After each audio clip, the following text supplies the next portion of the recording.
오늘은 누가복음 17장 11절로 19절 말씀 가지고 그 다음에는 이라는 제목으로 함께 은혜를 나누겠습니다. 16세기 성자로 불려지던 필립 디넬이라는 분이 있습니다.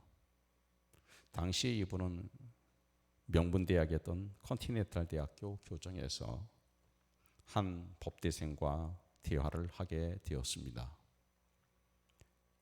이 네리가 학생에게 이렇게 질문했습니다. 학생은 왜 법과대에게 들어왔는가? 네, 법학 박사가 될 것입니다. 그 다음에는 훌륭한 변호사가 될 것입니다. 그 다음에는 돈을 많이 벌어서 예쁜 여인과 만나 행복한 가정을 꾸리고 싶습니다. 그 다음에는 변호사로 명성을 날리고 싶습니다.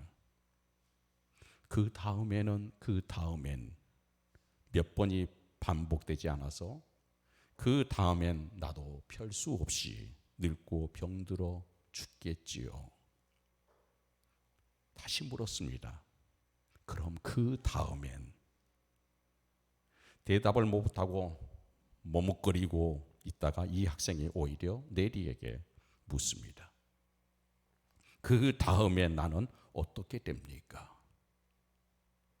짤막한 이 대화 이후에 이 학생은 네리가 제자가 되고 16세기에 또 다른 훌륭한 성자가 되게 됩니다. 오늘 본문은 10명의 나환자들이 예수님을 만나고 병이 낫고 기적을 맛본 그 다음 얘기입니다. 그 다음에 그들은 어떻게 되었는가? 그 다음에 그들은 무엇을 행했는가를 우리에게 전해주고 있습니다. 오늘 본문을 통하여 하나님은 우리에게 질문하십니다. 그대가 은혜를 입었는가? 그 다음에는 어찌 됐는가? 자네가 하나님의 축복을 경험했는가? 그 다음에는 어떻게 됐는가? 자네의 소원을 하나님이 들어주셨는가? 그 다음에 자네의 소원 다음에 그 다음에는 어찌 되었는가? 여러분, 예수님을 만난 그 다음에 여러분 어찌 되었습니까?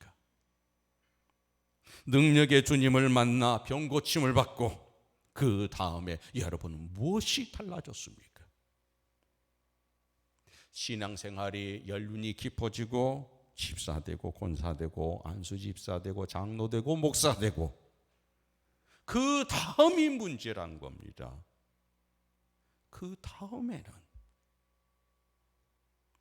신앙의 수많은 기도의 응답을 자랑하고 계시는 분들, 그 응답 다음에는 인생이 어떻게 바뀌었습니까?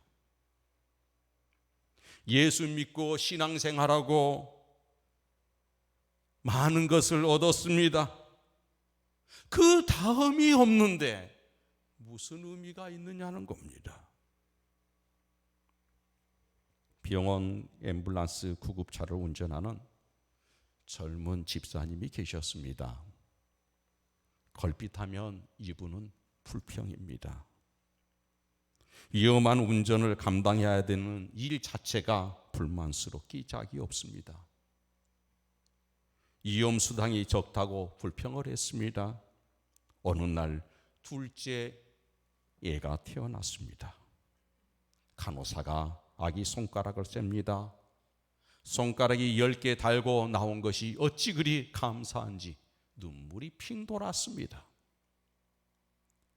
그리고 생각해 보니 자신에게 감사한 것이 너무너무 많이 있었습니다. 온몸에 화상을 입고 자지러지게 우는 아이를 병원에 내려놓았습니다. 안쓰럽게 가슴이 메어져 옵니다. 자기 자식에게는 이런 일이 없는 것이 얼마나 고마운지 고마움을 느꼈습니다. 교통사고로 머리가 깨지고 팔다리가 부러지고 교통사고 환자를 병원에 내려놓고 역시 안타까웠습니다. 자기가 그동안 위험천만한 운전을 지금까지 해왔는데 이제 돌아보니 하나님이 나를 지키셨구나 생각하니 역시 감사하지 않을 수가 없었습니다.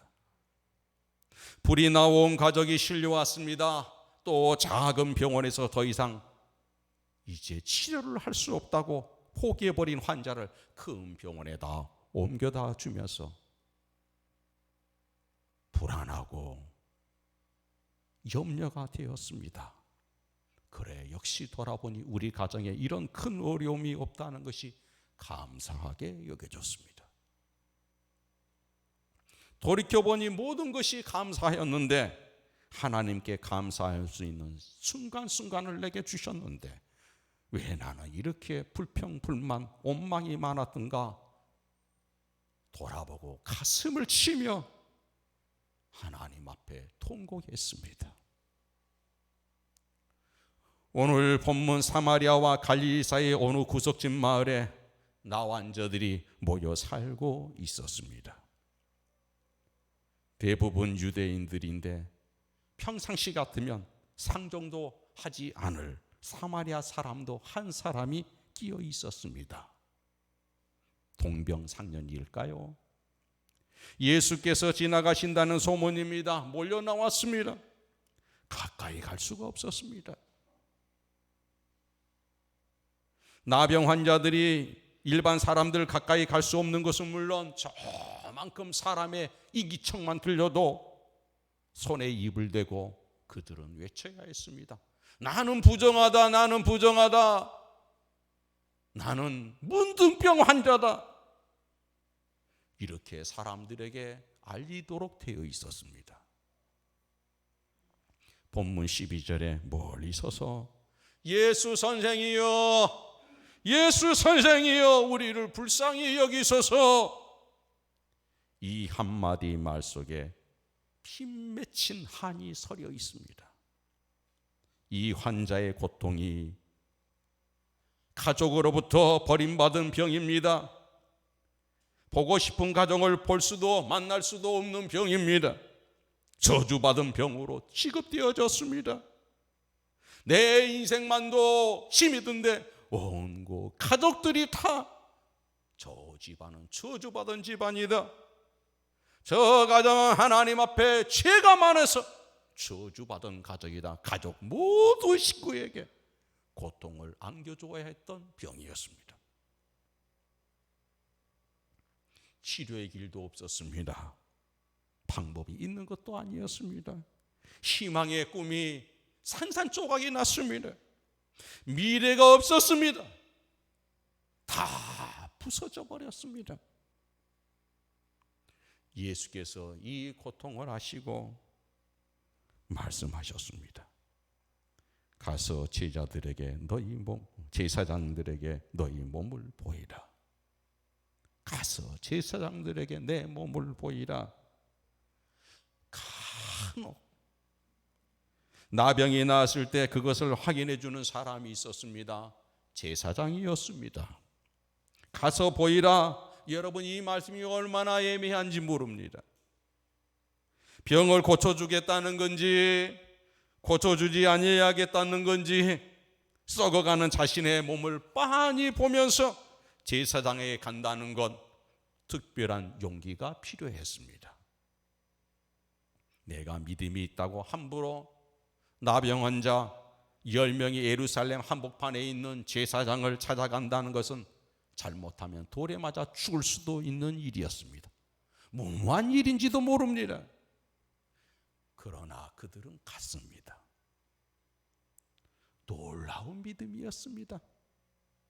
정말 두둑한 배짱이었습니다. 그런데 보십시오. 14절에 그들이 가다가 깨끗함을 받은지라. 나사렛 예수여, 나를 불쌍히 여기소서 부르짖을 때도 그들은 나병 환자였습니다. 예수님께서 가서 너희 몸을 제사장에 보이라 말씀하실 때도 나병 환자였습니다. 우리가 용기를 내고 한번 가보자, 걸어가는 그 순간에도 그들은 나병이 몸에 여전히 진덕진덕 진물이 나고 썩어가는 몸이었습니다. 가다가 한참이나 가는 도중에 그들의 병이 나았다는 사실을 알게 되었습니다. 오늘 본문의 핵심은 여기서부터 시작이 됩니다. 나병이 나았다는 건 그 당시에 죽음의 자리에서 일어났다는 것과 같은 겁니다. 저주의 자리에서 벗어난 것입니다. 멸망의 자리에서 벗어난 것입니다. 버림받은 곳에서 구원을 받는 것입니다. 그 다음에 무엇을 했느냐? 그 다음에 그들이 어떻게 되었는가? 결론의 말씀은 무엇입니까?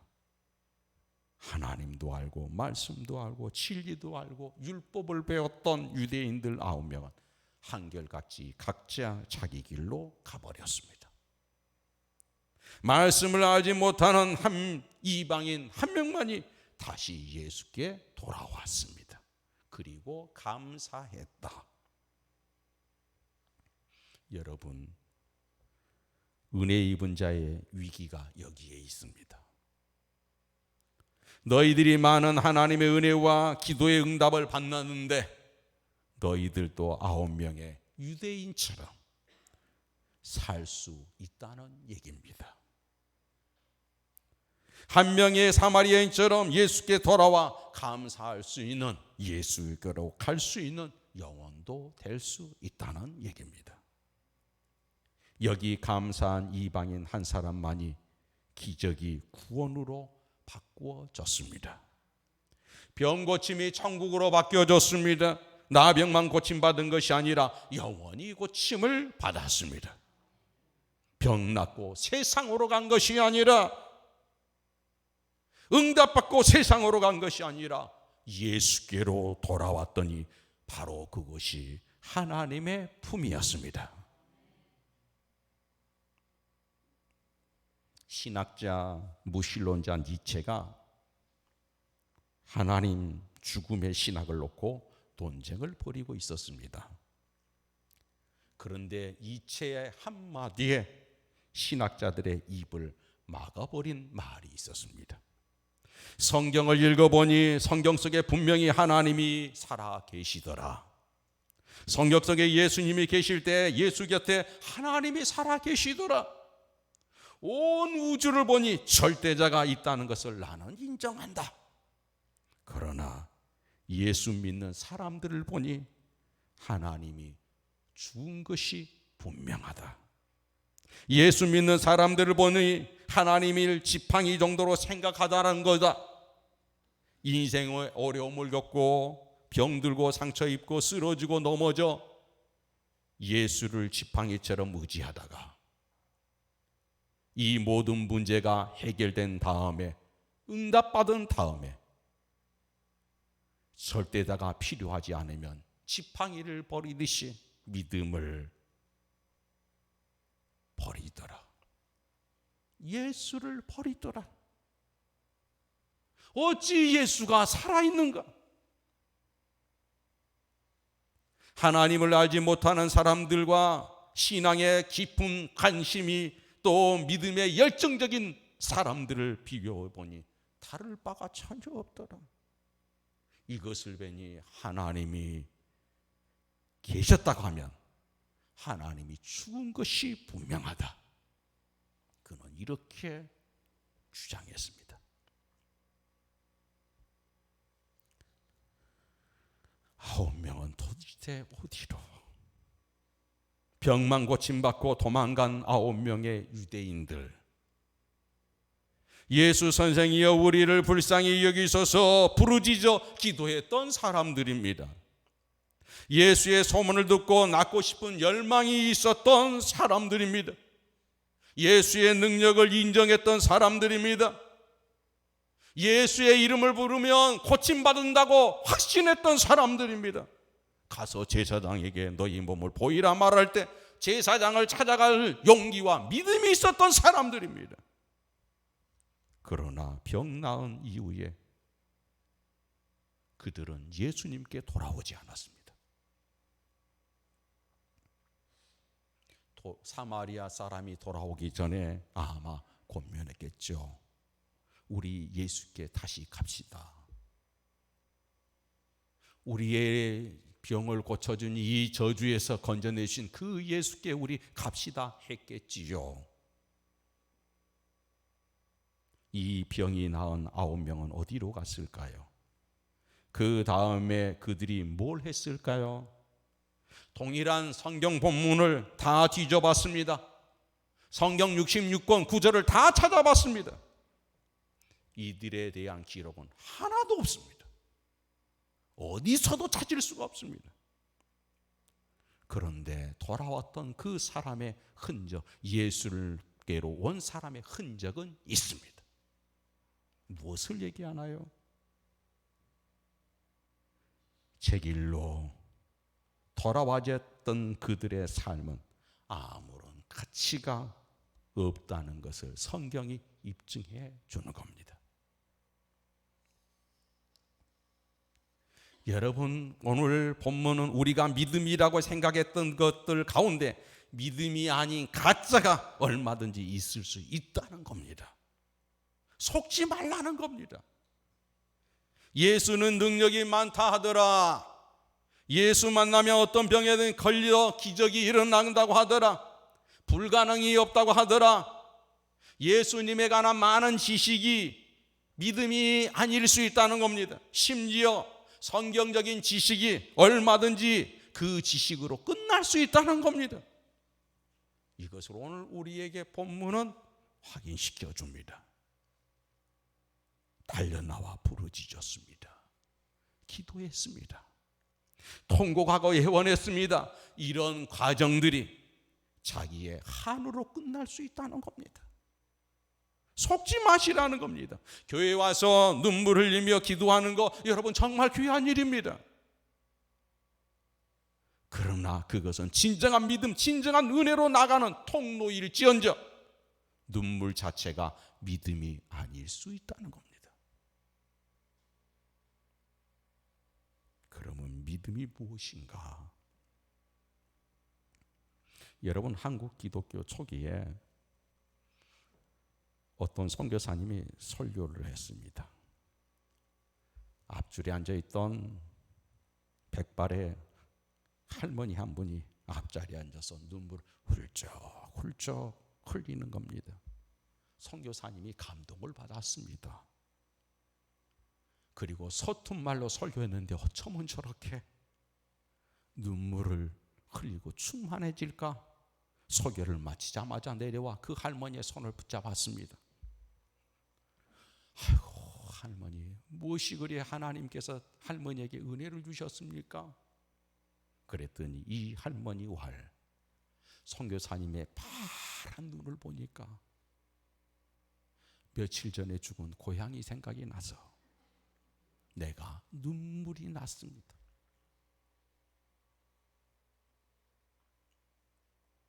여러분, 교회에 와서 울 때 자기 한이 소려움에 울고 끝날 수도 있습니다. 하나님의 은혜의 통로를 주셨는데 거기서 끝나고 마는 겁니다. 어려움이 있습니다. 신비적인 능력을 간구합니다. 문제가 있을 때마다 하나님을 찾아왔습니다. 그러나 그것만 가지고 믿음이 아닙니다. 내가 울었기 때문에 믿음이라고 생각하십니까? 내가 여러분 교회에 나왔습니다. 이걸 믿음으로 생각하십니까? 진짜 믿음은 이겁니다. 우리가 예수께 가는 겁니다. 교회에서 멈추는 것이 아닙니다. 병 고침에서 멈추는 것이 아닙니다. 내 문제의 응답으로 멈추는 것이 아닙니다. 내 걸음이 끝없이 예수께 가는 것입니다. 이걸 믿음이라고 하는 것입니다. 이 9명의 여러분 유대인들, 나병 환자들 말씀 다 합니다. 예수 능력 소문 듣고 찾았습니다. 부르짖었습니다. 그런데 그 문제 해결하고 다 자기 갈 길로 다 가버렸습니다. 이게 믿음입니까? 이게 믿음입니까? 진짜 믿음은 어려움이 있을 때 어떤 결단의 기도를 하고 금식 기도를 합니다. 그리고 끝난 다음에 그 결과 여하에 따라서 내가 흔들리고 그 여하에 따라서 내 삶이 멈췄다면 그건 믿음이 아닙니다. 내 기도와 무관하게, 응답의 문제와 해결의 문제와 무관하게 나는 계속 예수께 가는 겁니다. 하나님을 향해서 계속 가는 겁니다. 이걸 믿음이라고 하는 겁니다.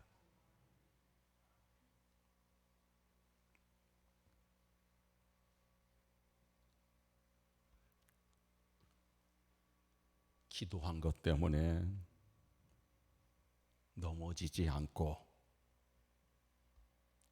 내 현실의 눈앞의 문제로 벅차고 환상적인 그 일로 돌아서지 않고 꾸준히 긴 시간 세상 끝날 때까지 그분을 찾는 겁니다. 그분이 가는 길을 나도 확인하고 가는 겁니다. 이걸 믿음이라고 하는 겁니다. 병이 나았습니다. 닫혔던 사업의 문이 열렸습니다. 많은 돈을 벌었습니다. 그것이 곧 믿음은 아닙니다. 성공한 그 다음을 우리에게 묻습니다. 내 기도 응답해 준 그 다음에 너는 어떻게 했느냐? 내게 문제가 있었는데 해결되지 않는 그 다음에 너는 어떠했느냐? 그 다음이 믿음이 있는 겁니다. 그 다음.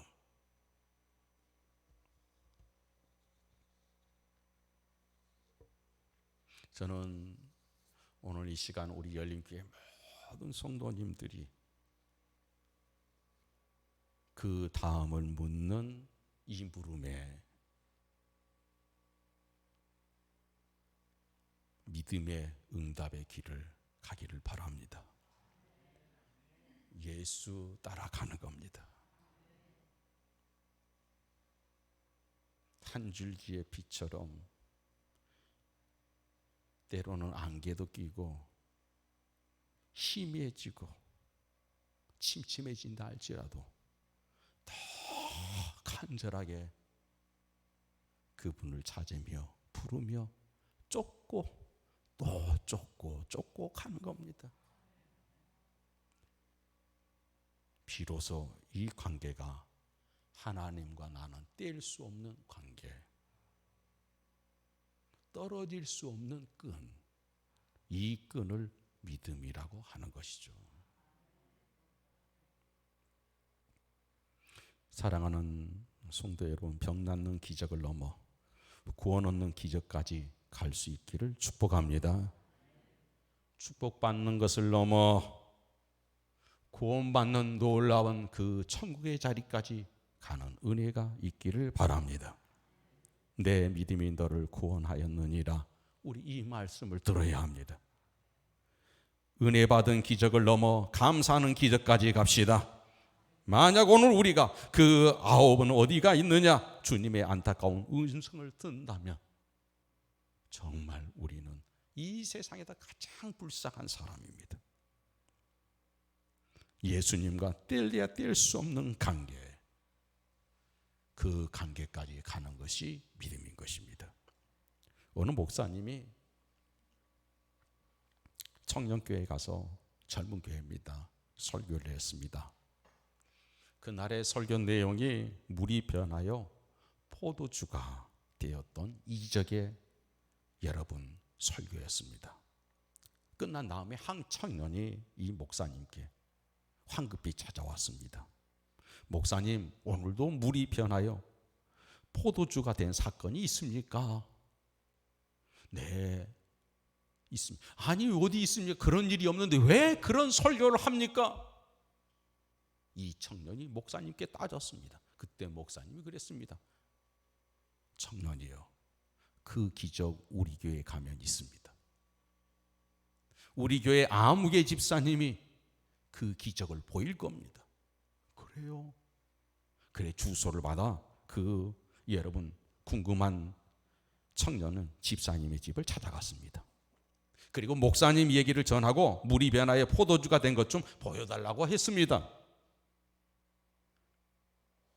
포도주가 변하여 물이 된 것을 보여달라고 했습니다. 그랬더니 이 젊은 집사님이 내가 기다고 자신을 가리키는 겁니다. 뭐가 자신이? 아니, 물이 변하여 포도주가 변하여 물이 된 걸 보여달라는데 왜 자신을 가리킵니까? 그랬더니 이 집사님이 이 얘기 보다리를 풀어놓습니다. 조그만한 중소기업을 하다가 그만 부도를 만났습니다. 술 한잔 할 수 없었던 사람이었습니다. 그런데 이 사람이 얼마나 낙심됐든지 절망 가운데 술을 먹기 시작했습니다. 알코올 중독에 빠졌습니다. 그런데 어느 날 주보지 한 장 전해주는 사람을 만나게 됩니다. 그래, 그 주보지의 글을, 주보 내용을 읽어보고 이 사람이 교회를 찾아 나왔습니다. 그리고 예수를 만났습니다. 순식간에 술을 끊었습니다. 알코올 중독에서 자유로워졌습니다. 무슨 얘기인가요? 바로 내가 포도주가 변하여 물이 된 사람입니다. 내가 물이 변하여 포도주가 되었고 포도주가 변하여 물이 된 사람이 장본이 납니다. 오늘도 역사는 있습니다.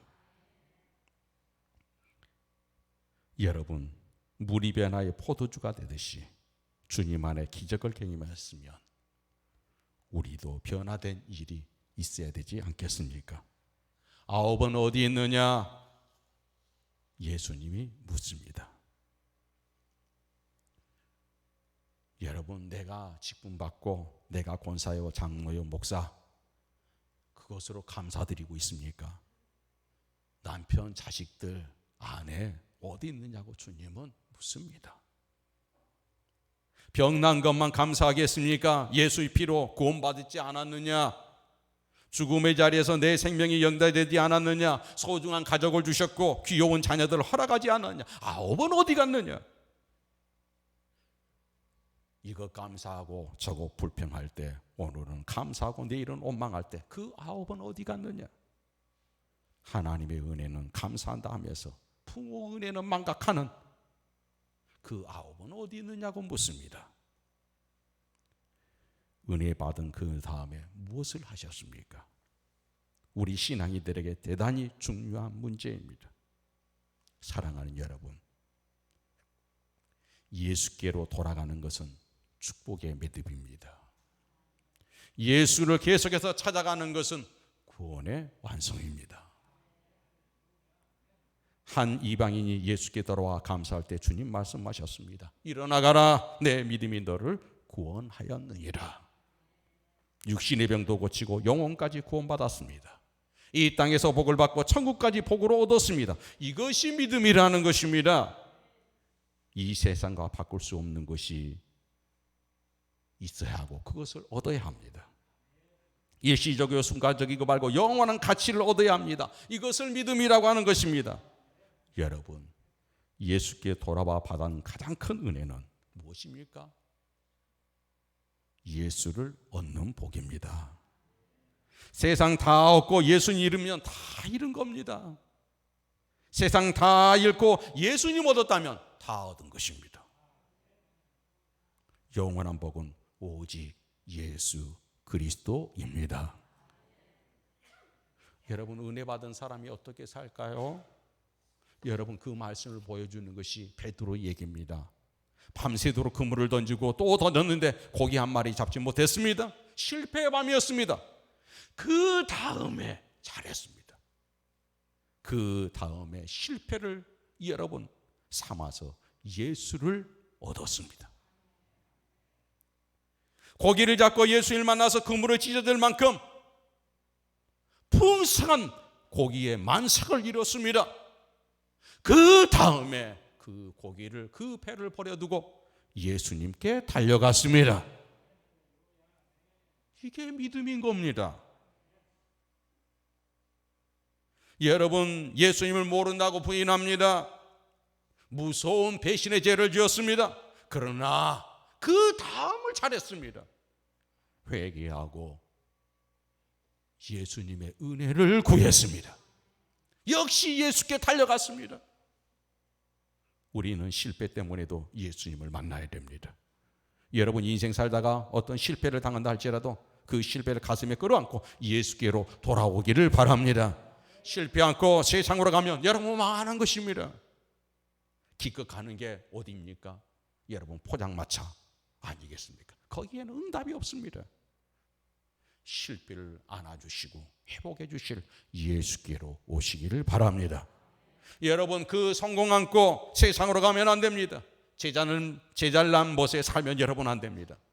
어떤 성공을 하셨든지 간에 성공을 가슴에 안고 부둥켜 안고 예수께로 돌아와야 진짜 복이 되는 겁니다.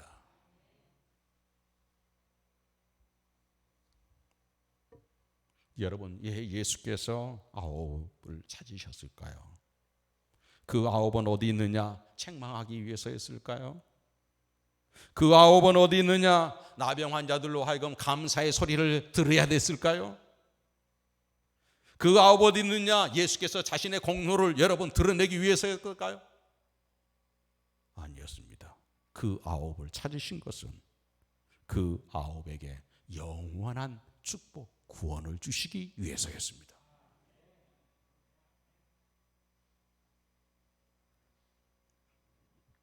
듣지도 보지도 누리지도 못했던 그 신령한 은혜, 오늘 여러분과 제가 누릴 수 있기를 바라옵니다.